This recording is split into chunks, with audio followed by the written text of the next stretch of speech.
धन्यवाद madam. Madam, this bill represents a crossroad for our country. आपका समय 3 minute. While it consolidates fragmented laws, it does little to innovate, but has much to repress. While we agree that there need to be strong measures to prevent illegal migration, the bill ignores the subtle difference between illegal migrants and refugees, between those who constitute a threat and those who seek asylum.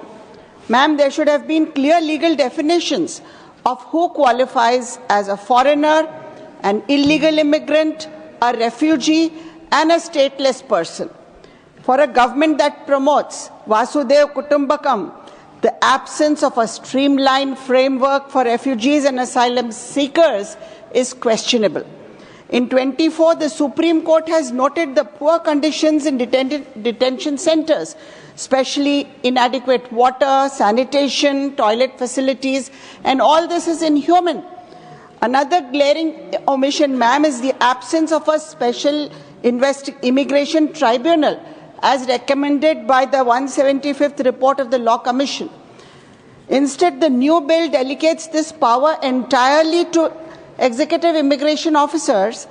This heavy executive power is a recipe for misuse and overreach by the government. Without an appellate judicial recourse and the burden of proof on the individual, the system is skewed against vulnerable individuals facing deportation, ma'am.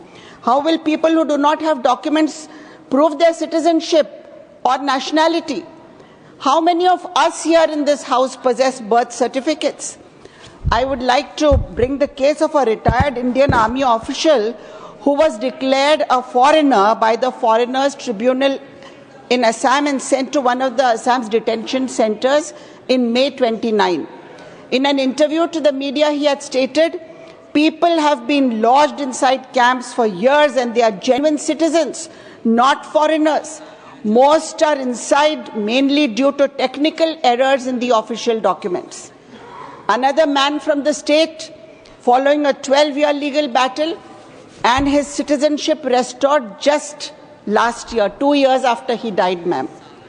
While the burden of proof is disproportionately placed on the individual, the state has been given overarching powers to prosecute, with even a head constable being allowed to arrest somebody without a warrant. I think this is atrocious. Ma'am, as I conclude, in the government's typical fashion, any foreigner posing a threat to India's integrity will be denied entry into the country or permission to stay.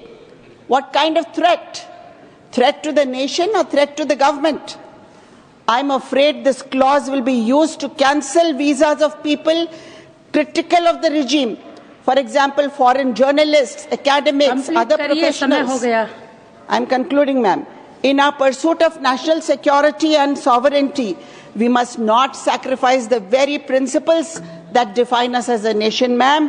While dealing with potential threats, we must not lose sight of due process and basic human values and basic human rights. Let's not forget that culturally, for us Indians, these values hold immense importance.